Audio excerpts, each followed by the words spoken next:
Assalamualaikum warahmatullahi wabarakatuh. Perkenalkan, saya Agam Sajana. Pada kesempatan kali ini, kami akan membahas proses manajemen strategis, mulai dari identifikasi, misi, tujuan, sasaran, sampai evaluasi strategis. Untuk itu, ayo kita ketemu teman saya yang udah di atas.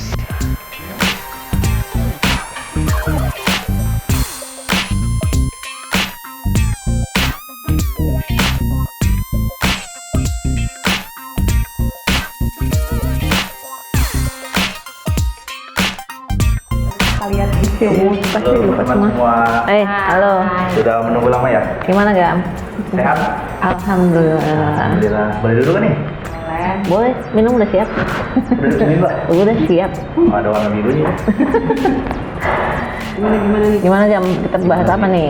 Bahas apa ya tadi? Manajemen strategis yang dari tugas Pak Taufan. Terus Pak Topan yang buat UAS ya? Ya. Kalau proses manajemen strategi sendiri kan dimulai dari identifikasi, misi, tujuan, dan sasaran sampai dengan evaluasi strategi. Nah, sekarang gimana? Kita mau bahas. Tapi sebelum itu kenalin diri dulu. Oh iya. Halo teman-teman, saya dengan Dian Marisa. Saya Fika Wisari. Saya mau udah tadi. Oh, udah kenal. Ini. Oke. Nah, sekarang tadi kan dari proses manajemen strategi itu ada identifikasi misi, tujuan, sasaran sampai dengan evaluasi strategisnya. Nah, langkah awalnya kita kan harus menganalisis lingkungan nih. Pasti ada masalah pokok, masalah, sama akar masalah. Kita bahas kali ini pada Dinas Koperasi Usaha Kecil dan Menengah ya. Khususnya untuk di tahun anggaran rencananya 2021 sampai dengan 2026. Kalau yang kita lihat masalah pokoknya apa sih nih Bu Fika sendiri di Dinas Koperasi? Masalah pokoknya yang pertama tuh masih banyak koperasi yang kurang berkualitas ya di Kota Tangerang Selatan dengan presentasi yang masih rendah sekitar 13,46% itu di tahun 2019. Sama kelangsungan usaha tidak dapat diharapkan karena nggak ada laporan keuangannya. Terus untuk masalahnya itu masih terdapat koperasi simpan pinjam yang nggak ada izin. Terus koperasi yang tidak patuh juga terhadap aturan dan kebutuhan peningkatan KSP, koperasi simpan pinjam, sama masih kurangnya tingkat kompetensi SDM perkoperasian. Dan juga masih adanya koperasi yang nggak aktif tapi dia nggak lapor gitu. Dan belum optimalnya pertumbuhan UMKM, belum optimalnya pertumbuhan usaha mikro yang dan menjadi usaha kecil. Tapi ada lagi akar masalahnya, kurang optimalnya fasilitasi penerbitan izin pembukaan kantor cabang pembantu, dan kantor kas koperasi simpan pinjam untuk koperasi. Terus kurang optimal juga fasilitasi penerbitan izin usaha simpan pinjam untuk koperasi. Belum optimalnya juga pengawasan untuk koperasi, belum optimalnya juga penilaian koperasi. Belum optimal lagi pendidikan dan pelatihan terhadap sumber daya dari si koperasi itu, dan belum optimal juga pemberdayaan dan pelindungan untuk koperasi itu sendiri gitu. Ada lagi sama pengembangan usaha mikro juga itu masih belum optimal. Itu sih dari akar masalahnya. Dari selain identifikasi misi, tujuan, dan sasaran, pasti kan ada permasalahan pembangunan perkotaan nih kita yang perlu dikaji. Jadi kepala daerah pasti menyusun visi misi perwujudan dari cita-cita pembangunan yang akan dicapai, khususnya mungkin sekarang periode Pak Benyamin dengan Pak Pilar ya. Nah, isu strategisnya itu apa sih kita sekarang nih Pak Agam, visi misi dari wali kota, kemudian isu strategis terkait di Dinas Koperasi Usaha Kecil dan Menengah ini?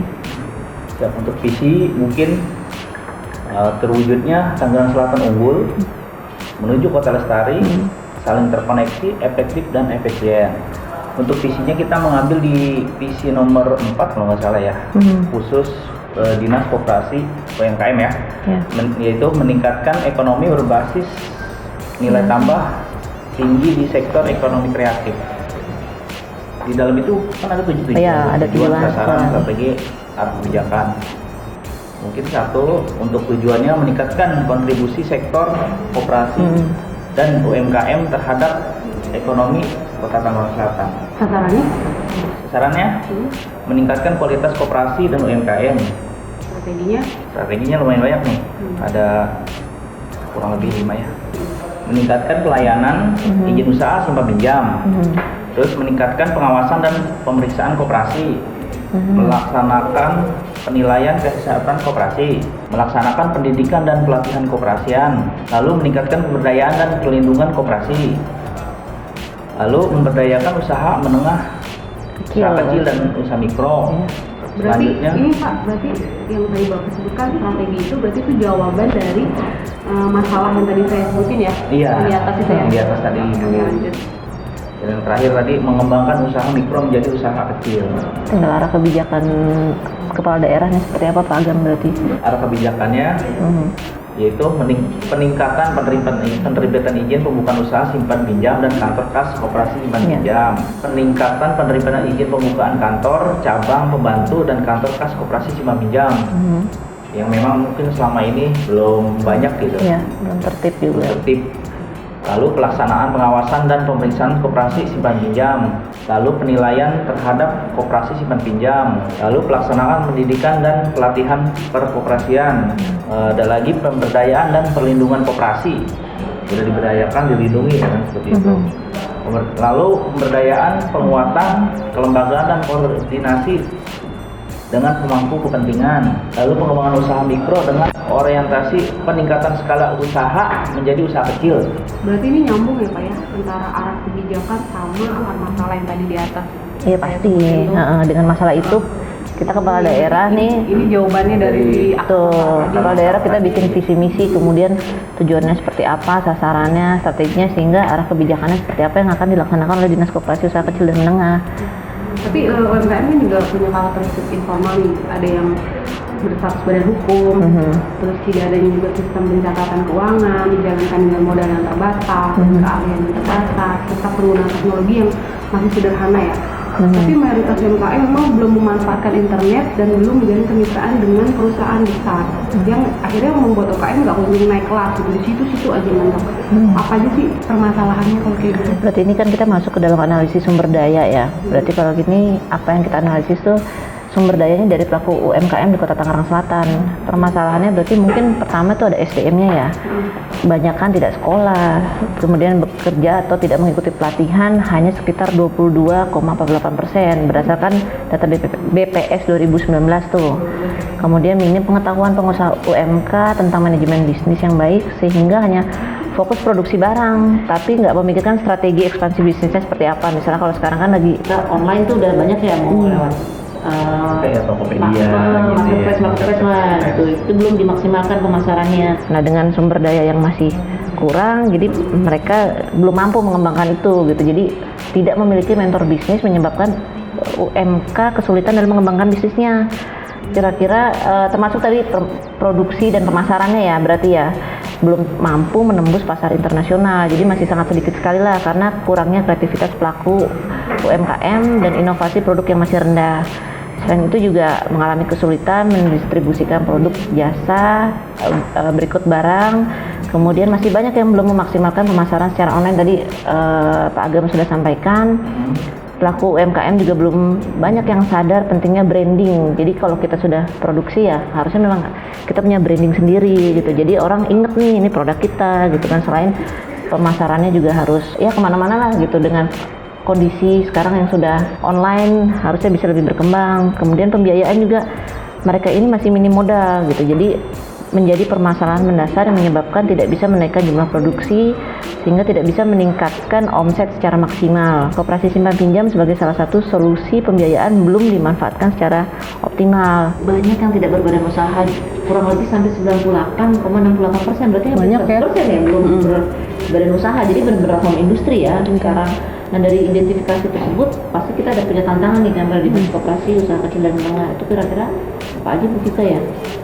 Yang saya tahu pertama itu kita harus meningkatkan jumlah wirausaha UMKM-nya dalam rangka optimalisasi kontribusi sektor UMKM terhadap ekonomi Kota Tangerang Selatan. Sama perlunya peningkatan jumlah koperasi yang berkualitas, jadi dia berbadan hukum, terus dia juga sering melakukan RAT, rapat anggaran tahunan gitu. Terus kalau misalkan dia mengalami kesulitan dalam hal penyertaan keuangan tuh mereka mendapatkan pelatihan kayak gitu-gitu. Sama belum optimalnya akses pembiayaan koperasi dan UMKM. Kalau dari Pak Agam, apalagi Pak? Ada nggak sih yang perlu dijadiin tantangan? Peluang mungkin ya pengembangan pelayanan Dinas Koperasi UMKM ini. Dengan adanya pengembangan megapolitan area Jabodetabek Punjur ya, yang membuka peluang Kota Tangerang Selatan menjadi hub perdagangan jasa. Kedua, terdapat Undang-Undang Nomor 11 Tahun 2020 ya, yang mendukung kemudahan pelindungan bagi pengembangan koperasi UMKM. Lalu terdapat kebijakan pusat dan provinsi untuk memberikan akses pembiayaan bagi UMKM dan koperasi. Kebijakan pusat tuh seperti kemarin Bantuan ya? bantuan lah ya dari pusat. Lalu ada pengembangan infrastruktur perkotaan yang berpotensi meningkatkan produktivitas pelaku usaha. Oke, itu sekarang kalau berdasarkan rumus visi dan misi nih, mengacu pada rencana pembangunan jangka menengah daerah atau RPJMD Kota Tangerang Selatan tahun 2001-2026 itu kan mendukung misi keempat ya kan, yaitu meningkatkan ekonomi ya berbasis nilai tambah tinggi di sektor ekonomi kreatif. Itu tujuan dan sasarannya seperti apa sih, Budian? Mungkin Dari tadi yang RPJMD kita kan misi keempat ya, kita akan diimplementasikan melalui pelaksanaan program serta kegiatan dalam jangka waktu 5 tahun. Itu pasti ada tujuan, sasaran, kemudian ada indikatornya, meningkatnya kontribusi sektor koperasi dan UMKM terhadap ekonomi Tangerang Selatan. Kemudian kita memiliki sasaran meningkatkan kualitas koperasi dan UMKM dengan targetnya nih, sasarannya persentase koperasi yang berkualitas di 2022 sebesar 7%. Kemudian di akhir 2026 mencapai 24-nya kita berharap sampai dengan 15%. Kemudian persentase UMKM yang naik kelas dari 2% menjadi 3% pada tahun 2026. Dan itu kan kita juga pada Dinas Koperasi Usaha Kecil dan Menengah nih fokus pada pengembangan sektor koperasi dan UKM. Secara umum pencapaian kinerja Dinas Koperasi Usaha Kecil Menengah selama tahun 2016 sampai 2019 sebesar 100%. Tapi kira-kira selama pencapaian ini ada kendala nggak sih pada Dinas Koperasi ini Pak Ibu kira-kira? Iya, kalau untuk mungkin di tahun 3 tahun pertama ya, pada pejabat wali kota kita ya, pencapaiannya yang kurang dari target pada tahun 2016. Itu program yang dilaksanakan berbeda dengan tahun setelahnya ya, sehingga capaian kinerja program baru yang diperoleh belum optimal. Jadi pada tahun 2019-2020 terjadi pandemi tuh, pandemi COVID-19 yang semuanya terdampak ya, semua kegiatan. Pasti ada refocusing ya? Iya, ada terdapat dampak refocusing anggaran, pengurangan, namun masih indikator kinerja mencapai atau melebihi target sih, masih. Cuman tadi dengan adanya pandemi ya semua terdampak. Oke, berarti keberhasilannya yang dicapai sama Dinas Koperasi Usaha Kecil dan Menengah itu disebabkan oleh terlaksananya kegiatannya, programnya didukung oleh sumber daya manusia, sumber daya pembiayaan, sumber daya sarana prasarana yang dimiliki Dinas Koperasi Usaha Kecil dan Menengah. Untuk rata-rata rasio pencapaian penyerapan anggaran pada 2016 sampai dengan 2019 itu kan kurang dari 100%, dengan capaian kegiatannya 100%. Artinya terjadi efisiensi penggunaan anggaran yang berasal dari efisiensi belanja langsung maupun efisiensi belanja melebihi negosiasi pada belanja kontrak. Sedangkan pada tahun 2020 setelah terjadinya pandemi, rasio capaian realisasi anggaran tidak mencapai 100%. Kenapa tuh? Mencapai 100% Bu? Ya itu ya karena terdapat efisiensi kegiatan di mana tolak ukur kegiatan secara fisik sudah dilaksanakan, akan tetapi aspek dari keuangan terdapat efisiensi untuk anggaran penunjang output kegiatan ya refocusing tadi. Karena itu pasti ada rasionalisasi pagu anggaran ya pada kegiatan yang berdampak tidak dapat terlaksana kegiatan itu sendiri karena kan saat itu sedang pandemi ya. Kemudian adanya Undang-Undang Karantina Kesehatan, Perda dan Perwal yang mengatur tentang larangan berkerumun yang mengakibatkan tidak dapat terlaksananya kegiatan. Hal-hal yang sudah kita sampaikan tadi pasti ada upaya kan yang dapat kita lakukan nih pada oleh Dinas Koperasi Usaha Kecil dan Menengah Kota Tangerang Selatan sebagai solusi dalam menghadapi permasalahan yang ada. Misalnya mungkin ya menganggarkan tolak ukur kegiatan yang harus dilaksanakan kembali pada tahun anggaran berikutnya. Supaya teman-teman dari UMKM membantu secara utuh lah kita. Jadi ibaratnya kita dari hulu sampai hilir tuh kita bantu mereka gitu, jangan cuma di tengah-tengah berhenti udah gitu. Pembiayaan dan kita bantu dari input kita ya, dia juga gitu. Kan kalau dia terima bantuannya kita juga senang gitu, akhirnya oh ya yang udah kita bantu dapat gitu kan. Tapi selama ini teman-teman dari UMKM tuh seperti apa sih, maksudnya excited kah atau ya? Excited banget dan butuh, dan yang anehnya lagi tuh pada saat BPUM itu dikasih tahu ke mereka, disosialisasiin, yang nggak punya usaha pun tiba-tiba bisa ikut punya usaha, jadi menjamur gitu. Tapi betul Iya, nah itu dia. Ya nggak tahu, tahu-tahu saya ikut dong gitu. Usahanya sebelumnya apa, kayak gitu. Nggak ada. Karena kan langsung dari pusat, nggak verifikasi secara verifikasi. turun ya. Kita Enggak. dari dinas hanya bantu Input data.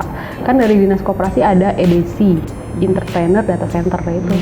Mereka ntar kita input, data mereka udah ada di situ. Itu kelanjutan dari pembiayaan itu sendiri, ada pengawasannya nggak sih dari pusat atau dari Pusat sih yang ngawasin. Karena kan pusat menggandeng Bank BRI untuk kerjasama gitu. Jadi pada saat mereka dapat bantuan tuh ada laporannya ke SMS. Nanti mereka tinggal datang, kasih ini saya dapat SMS ini, ya udah cair uangnya. Gitu. Saya buat usaha apa buat jajan? Nah kebanyakan itu yang saya tahu buat makan pada akhirnya, bukan buat usahanya. Itu yang nggak bener ya, Mak. Iya, iya. Nggak bener tadi. Iya. Walaupun kalau yang butuh banget mah mungkin. Iya. Sampai maksudnya bener-bener buat Karena ini usahanya. program dari pemerintah pusat sampai dengan kita di pemerintah daerah sudah bagus nih gitu, visi misinya pengen mau meningkatkan ekonomi berbasis nilai tambah tinggi di sektor ekonomi kreatif.